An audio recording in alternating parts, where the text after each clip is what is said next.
Good morning, student. My name is Arun Barel. Net level coaching. आज class 11 का accountancy था।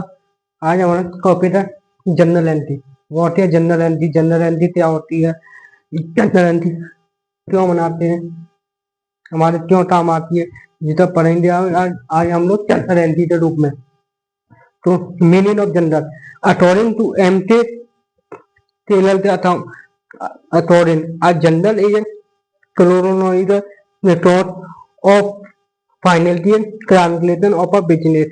General entry का meaning वो होता है जो हम अपने जनरल अकाउंट बनाते हैं उनमें क्या करते हैं, फ्रिक्वेंटली जो भी एंट्री होती है उन्हें क्या करते हैं, रिकॉर्ड करते हैं। एक चीज दी हुई है हमारे पास क्रोनोलॉजिकल रिकॉर्ड, इसे हम क्या करते हैं, क्रोनोलॉजिकल रिकॉर्ड करते हैं और financial translation of a business. जितने भी हमारे ट्रांजेक्शन हो रहे हैं मंथली, डेली, वीकली या फाइनेंशियल जो एंड में हम बनाते हैं पूरा हम क्या करते हैं, क्रोनोलॉजिकल अकाउंट को रिकॉर्ड करते हैं।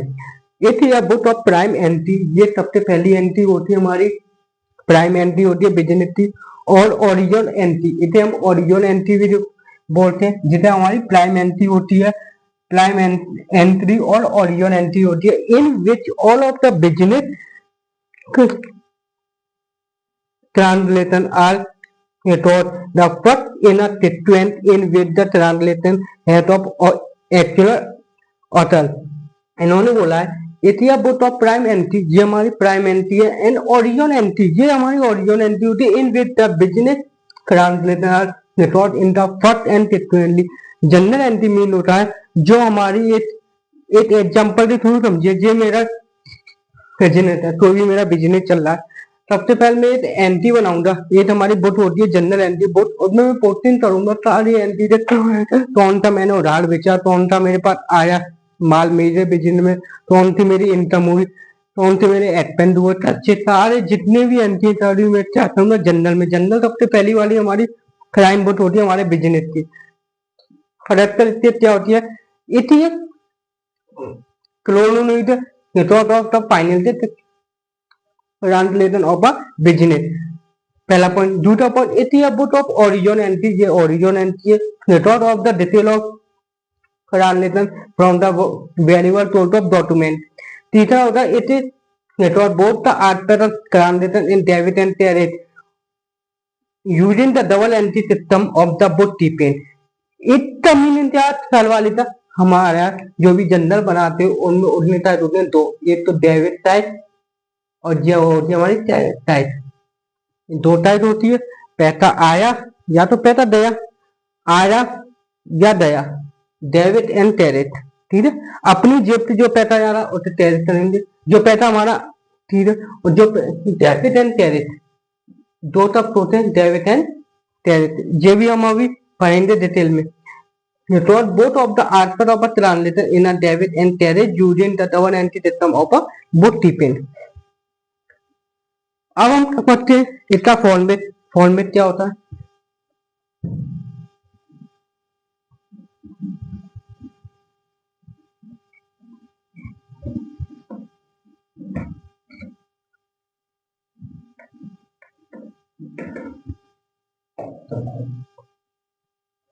दो टाइप के अकाउंट होते हैं, simple journal entry and compound entry.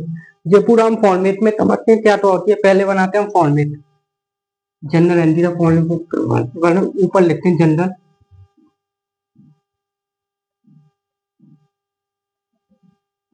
Book of account, जो किसी भी अकाउंट बन रहा है,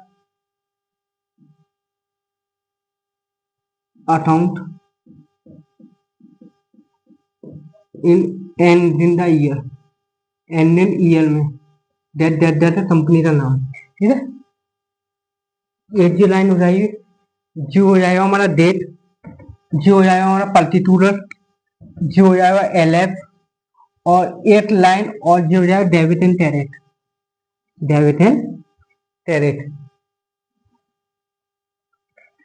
सबसे पहला कॉलम होता है हमारा डेट, हमेशा 5 कॉलम होते हैं जनरल में।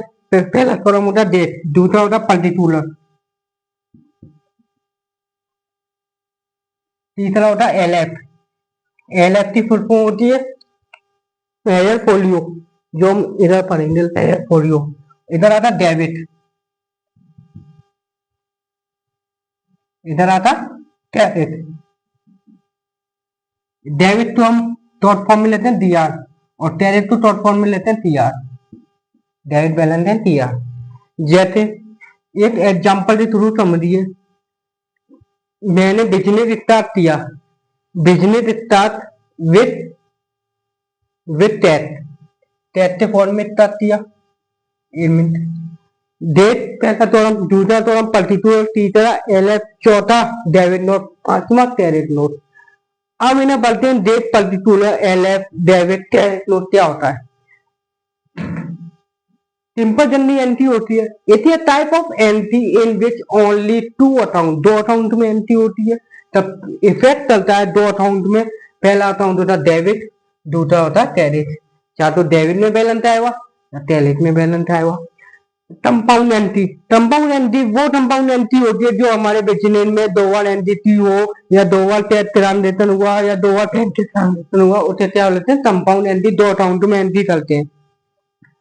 फिर आता है date, date of the transaction, किस डेट तो हमारा ट्रांजेक्शन हुआ है, कौन सी डेट तो हमने माल परचेज किया है या माल बेचा है, वो हमारा डेट आती है। पर्टिकुलर होता है जो भी आइटम किया हो, या कैश की एंट्री की हो, या मेरे पास कैपिटल आया हो, या मैंने परचेज किया हो, ये टाइम आता है हमारा पर्टिकुलर में आता है। और तब जैसे मेरी एंट्री थी, सबसे पहले cash account, cash account debit to capital, start business with cash. सबसे पहली एंट्री होती, इनमें डेट डाल दो आती 24/03/2026।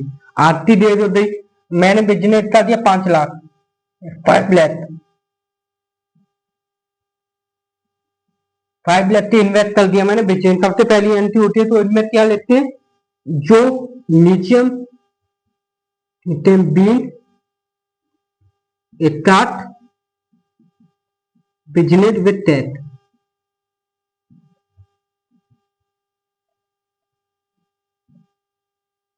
जो मैंने जो वाली ये एन वाली लाइन थी, उसे क्या बोलते हैं, अरे सर जाने जो एंट्री थी है उसकी वो लेते हमरी, इसे क्या बोलते हैं हमरी।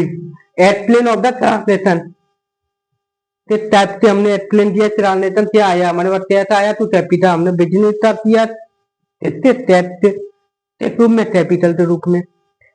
एयर फोलियो, ये वाला एलएफ होता है एयर फोलियो। और journal entry are post enter into the नया अकाउंट, सारी जनरल एंट्री पोर्ट होने के बाद हम में ट्रांसलेशन करते हैं रेजल में। जो रेजल में ट्रांसलेशन करते हैं, इसलिए हम एलएफ बनाते हैं, तो कौन सी एंट्री के पेज नंबर पे वो डालते हैं इनमें, जो होता है एलएफ डॉट फॉर्म। अब आता है डेबिट और credit. All the amount of account being the debit is written on the column, जितने भी अकाउंट हमारे पास, जितने अकाउंट में क्रेडिट हुआ हमारे बिजनेस में, वो टाना हमारा डेबिट अकाउंट में आया था। जितना भी हमारे बिजनेस में क्रेडिट हुआ है वो हमारा कितने आया था, क्रेडिट टाइप में आया था। इसमें समझिए, जैसे मैंने किसी को पेमेंट दी, पेमेंट दी, मेरी साइड से पैसा तो गया, मेरे बिजनेस से पैसा तो गया, डेबिट। जाने मेरे पास पैसा आ रहा है, क्रेडिट। मेरे अकाउंट में क्या हो रहा है, क्रेडिट हो रहा है, जोड़े।